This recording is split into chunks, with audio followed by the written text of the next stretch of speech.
after a Clinton IT specialist gave Congress the stiff arm Tuesday, Chair of the House Oversight Committee Jason Chaffetz expressed his deep frustration right here on Fox and Friends. Listen. First of all, we have a duly issued subpoena, and we had Mr. Pagliano choose to not show up. Guess what? This ain't an optional exercise. When you have a subpoena issued, if it happened to anybody else in the world, do you think you'd be in jail or put to have some handcuffs on you? Well, I mean, they got to show up. Question now, will Brian Pagliano face legal consequences for ignoring the subpoena, or will he walk away scot-free? Well, here to weigh in, Fox News senior judicial analyst, Judge Andrew Napolitano. Always good to have you on the couch. Good to be with you, Abby. All right, so what is going on here? I mean, this really is sort of, in your words, a head-scratcher, because any other person that would be issued a subpoena, you would think, would face some sort of legal trouble after this. Well, if he didn't want to answer the questions, it would have been legally proper for him to show up and assert his Fifth Amendment privilege against self-incrimination, which he's done before. But the reason I say it's a head-scratcher is there's no legal basis for him simply not to show up. Congressman Chaffetz is exactly correct. But the ball is in the court of the House of Representatives. They need to go to a judge and have the judge order him to show, and then if he violates that, then the judge will hold him in contempt, and then he could face jail time. The whole process is not very long and can be done in a couple of weeks, but there is simply no legal basis, or in my opinion, even rationale, for him not showing up. Well, and this just feeds into the narrative and to why this oversight committee is even having these hearings.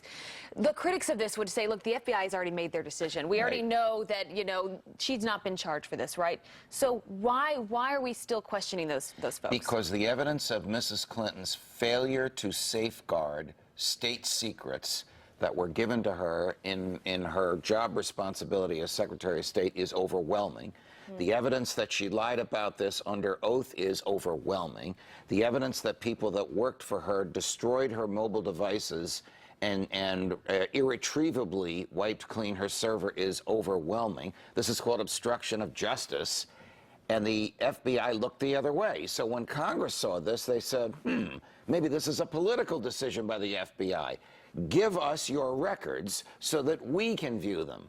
That's when this problem started. The FBI does not want to surrender its full records to the Congress. That's why Congressman Chaffetz personally served an FBI agent on national television while he was testifying with a subpoena to produce all of their files. And over in the Senate side, a similar event is going on. So what are the questions they'd want to ask at this point, Jason Chaffetz? If they actually did show up for these hearings, what are the things they'd want to know at this point? What is the evidence that you ignored, and why did you ignore it? That's what I would ask if I were in a position to interrogate the FBI agents. Were you free to investigate Mrs. Clinton from the beginning? I think the answer to that is no, because they did not use normal law enforcement tools available to them. They didn't summon a grand jury. They didn't get any subpoenas. They didn't serve any search warrants. They just didn't do this is a most un-FBI-like investigation. Just so many questions remain. Yes. Judge Napolitano, always good to have you here. Oh, nice to be with you. Good to see you.